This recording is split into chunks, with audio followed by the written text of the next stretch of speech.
Hello, everybody, and welcome back to Rosten's Review. This is a special Rosten's Review for Friday, March 8th, 2019. So first off, I want to give a shout out to Mrs. Rosten's class. What's up, class? How y'all doing? They're tuning in live to Rosten's Review. I don't know why.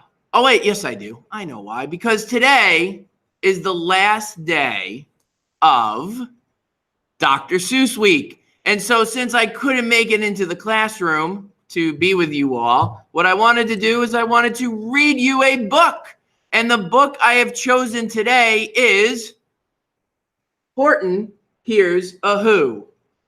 And so, since this is one of my favorite books, I thought I would share it with you all.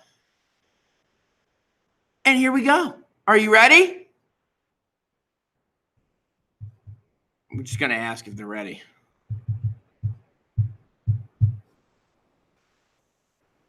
Horton is a who. All right. So here we go. Horton Hears a Who by Dr. Seuss.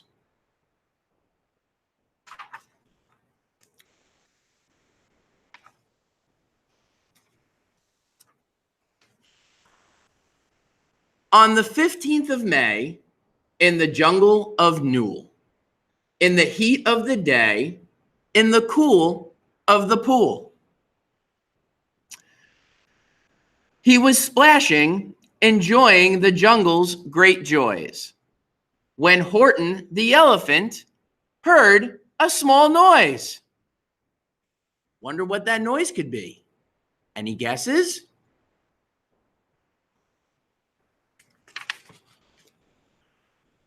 There we go. So Horton stopped splashing. He looked toward the sound. That's funny, thought Horton. There's no one around.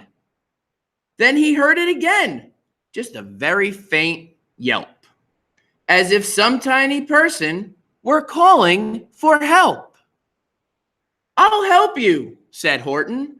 But who are you? Where? He looked and he looked. He could see nothing there but a small speck of dust blowing past through the air. There he is. Look at that small little piece of dust.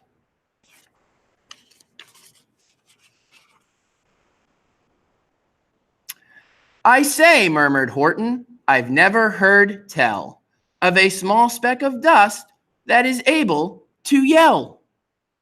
So you know what I think, why I think that there must be someone on top of that small speck of dust. Some sort of creature of very small size, too small to be seen by an elephant's eyes. Do you guys see anything? I don't see anything.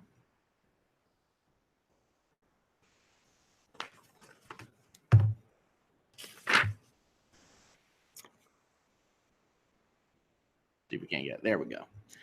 Some poor little person who's shaking with fear that he'll blow in the pool.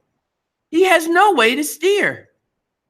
I'll just have to save him because, after all, a person's a person no matter how small. Ain't that the truth, Mrs. Rosten?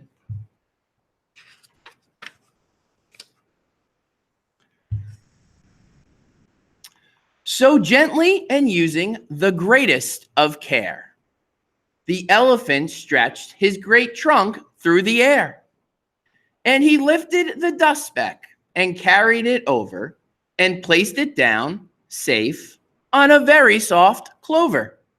There you go. Kind of looks like those trees from the Lorax, don't you think? A little bit? I think so.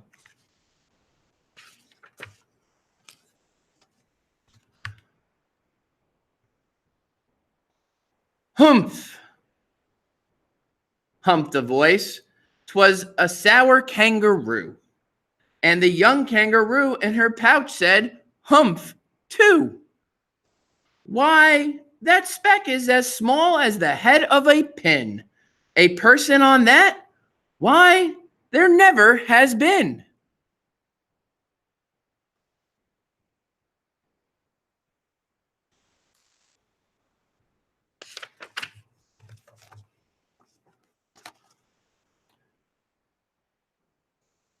Believe me, said Horton, I tell you sincerely. My ears are quite keen, and I heard him quite clearly. I know there's a person down there. And what's more, quite likely there's two, even three, even four. Quite likely. A family, for all that we know. A family with children just starting to grow. So please, Horton said, as a favor to me, try not to disturb them. Just please let them be. I mean, who likes to be disturbed on a nice day? No one.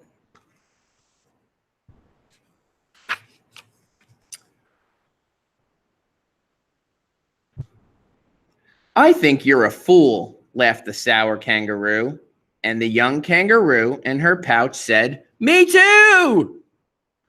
You're the biggest blame fool in the jungle of Newell. And the kangaroos plunged in the cool of the pool.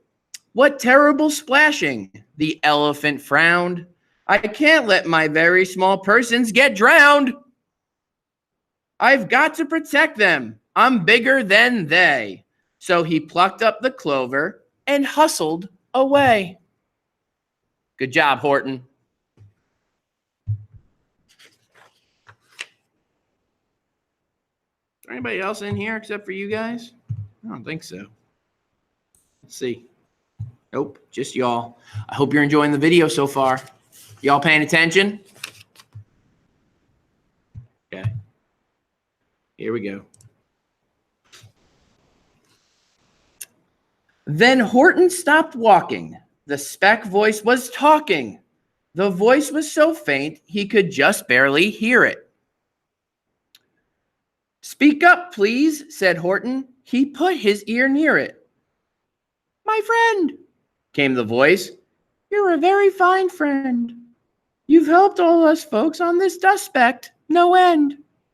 You've saved all our houses, our ceilings, and floors. You've saved all our churches and grocery stores. Gotta save the food. You'll learn that in 6th grade social studies. You can bet on that. Saving food, big deal. There's Horton, listening.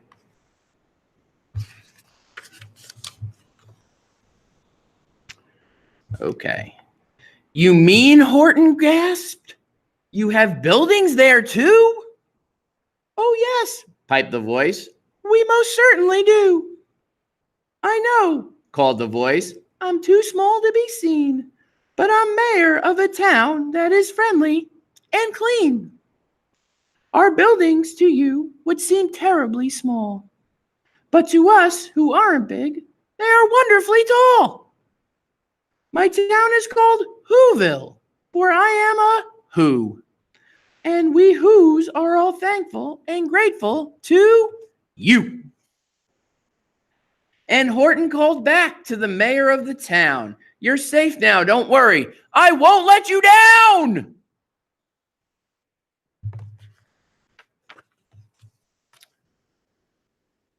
See if we can't fix that a little bit. There we go. But just as he spoke to the mayor of the speck, 3 big jungle monkeys climbed up Horton's neck.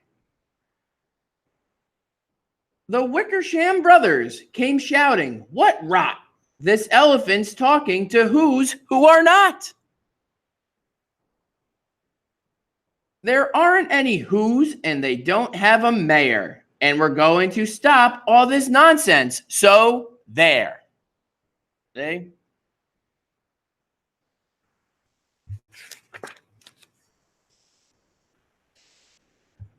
Okay. They snatched Horton's clover. They carried it off to a black-bottomed eagle named Vladikoff, a mighty strong eagle of very swift wing. And they said, Will you kindly get rid of this thing? And before the poor elephant even could speak. That eagle flew off with the flower in his beak. I don't know about y'all, but I've never seen an eagle with such a mighty beak. Have you? I don't think so.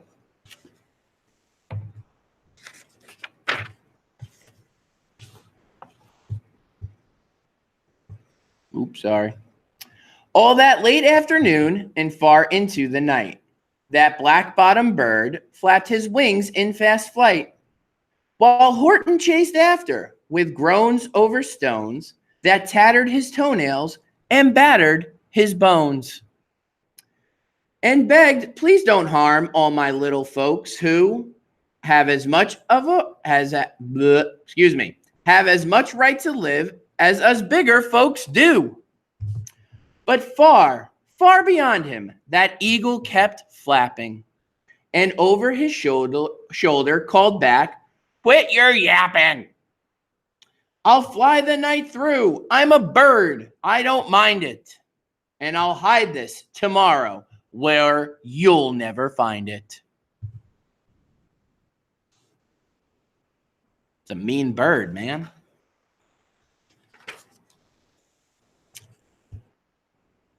And at 6:56 the next morning, he did it. It sure was a terrible place that he hid it.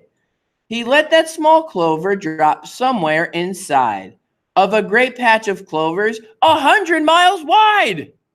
Wow. Find that, sneered the bird, but I think you will fail.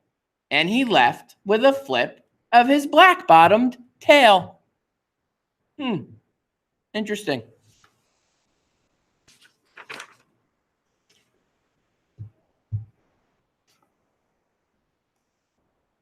I'll find it, cried Horton. I'll find it or bust. I shall find my friends on my small speck of dust. And clover by clover with care, he picked up and searched them and called, are you there? But clover by clover he found that the one that he sought for was just not around. And by noon, poor old Horton, more dead than alive, had picked, stretched, and piled up 9,005. A lot of clovers.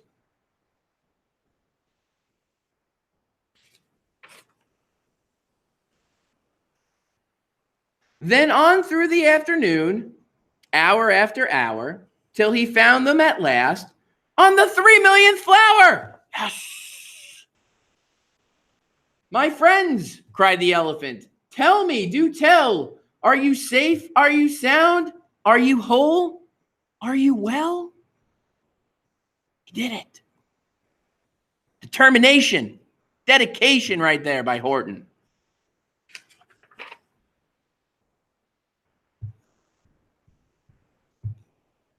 From down on the speck came the voice of the mayor. We've really had trouble, much more than our share, when that black-bottomed birdie let go and dropped. We landed so hard that our clocks have all stopped. Our teapots are broken, our rocking chair smashed, and our bicycle tires all blew up when we crashed.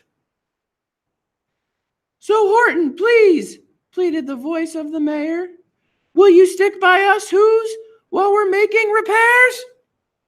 Of course, Horton answered. Of course I will stick. I'll stick by you small folks through thin and through thick. See? They're all fixing the stuff.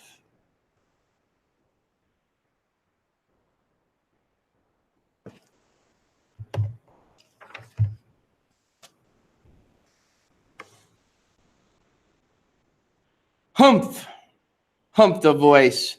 For almost 2 days you've run wild and insisted on chatting with persons who've never existed. Such carrying on in our peaceable jungle, we've had quite enough of your bellowing bungle.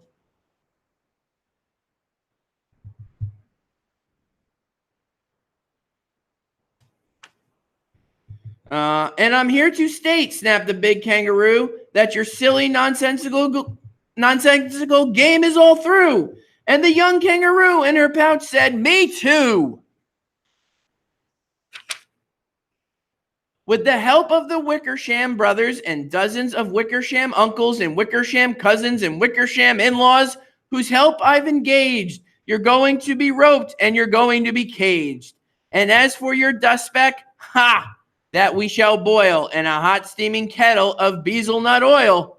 Boil it? Gasped Horton. Oh, that you can't do. It's full of persons. They'll prove it to you. That's a mean kangaroo. Mr. Mayor, Horton called. Mr. Mayor, you've got to prove now that you really are there. So call a big meeting, get everyone out. Make every who holler, make every who shout.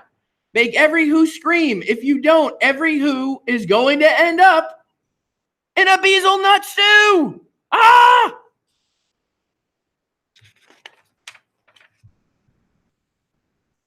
And down on the dust speck, the scared little mayor quick called a big meeting in Whoville Town Square, and his people cried loudly. They cried out in fear, we are here, we are here, we are here, we are here.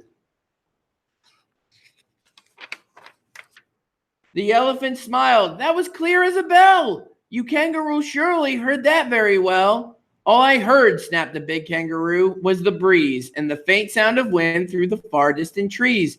I heard no small voices, and you didn't either. And the young kangaroo in her pouch said, me neither.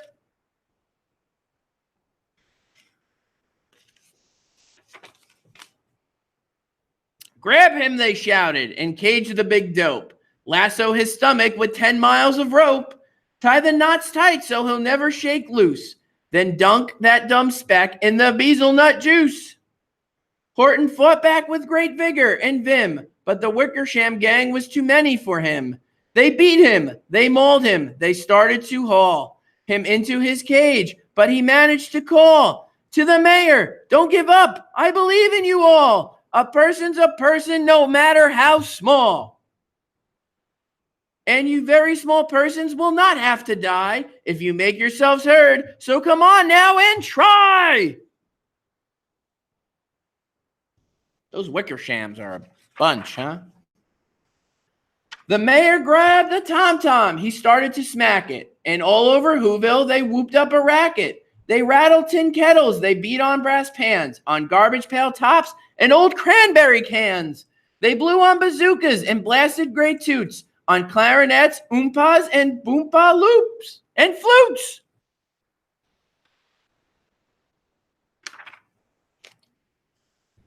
Great gusts of loud racket rang high through the air. They rattled and shook the whole sky. And the mayor called up through the howling mad hullabaloo, hey, Horton, how's this? Is our sound coming through? And Horton called back, I can hear you just fine, but the kangaroo's ears aren't as strong quite as mine. They don't hear a thing. Are you sure all your boys are doing their best? Are they all making noise? Are you sure every who down in Whoville is working? Quick! Look through your town. Is there anyone shirking? I don't know what that means. Through the town rushed the mayor from the east to the west, but everyone seemed to be doing his best. Everyone seemed to be yapping or yipping. Everyone seemed to be beeping or bipping. But it wasn't enough, all this ruckus and roar. He had to find someone to help him make more. He raced through each building. He searched floor to floor.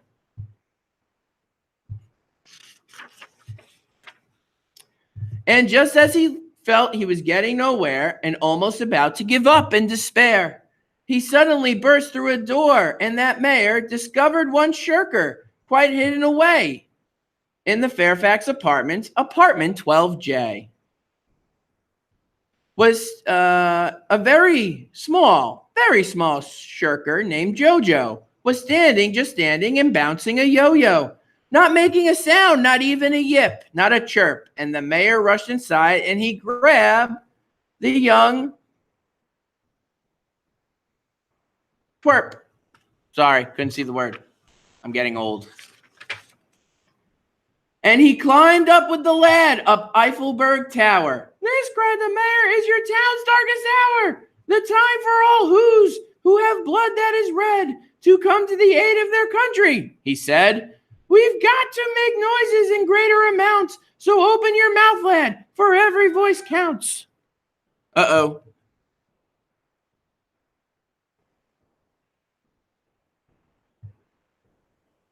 Thus he spoke as he climbed. When they got to the top, the lad cleared his throat and he shouted out, Yop!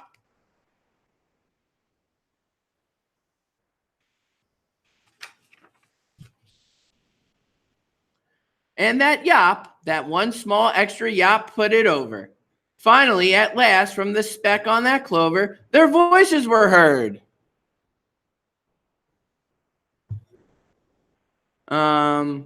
They rang out clear and clean, and the elephant smiled. Do you see what I mean? They've proved they are persons, no matter how small, and their whole world was saved by the smallest of all. How true, yes, how true, said the big kangaroo. And from now on, you know what I'm planning to do? From now on, I'm going to protect them with you. And the young kangaroo in her pouch said, Me too! From the sun in the summer, from rain when it's fallish, I'm going to protect them, no matter how smallish. The end. So, that's the story of Horton Hears a Who. I hope you've all enjoyed this episode. I know the majority of you right now are at the sixth grade dance, so I know many of my students are not watching. But for Mrs. Rosten's class who saw the video and listened to the book, I just want to know, what's the lesson of the story? What's the moral? What is the story trying to teach us? It's a question that I want you to come think about. And for any of my sixth graders who watch this video, because I know you will because you love Rosten's reviews, if you come in on Monday or Tuesday to class and you tell me what the moral of the story of Horton Hears a Who, you come in and tell me what the moral of the story is, I will give you a homework pass. That's right. One homework pass, good on any one homework from now until the end of the year. Deal? Deal. So this has been Rosten's Review. I hope you've enjoyed the story of hearing Horton Hears a Who. Notice I'm rhyming now. This is awesome. I love it. All right, guys. So I hope you have a great weekend. You know, make sure that you do what you're supposed to do. Get some rest, recharge the batteries, do some cool things, go outside and play. I know there's some snow on the ground, but hey, snow never hurt anybody. All right? That's all I got for today. I hope you enjoyed the story. I hope Mrs. Rosten's class enjoyed listening to it. And I'll catch you all next week on Monday. I'm out. Peace.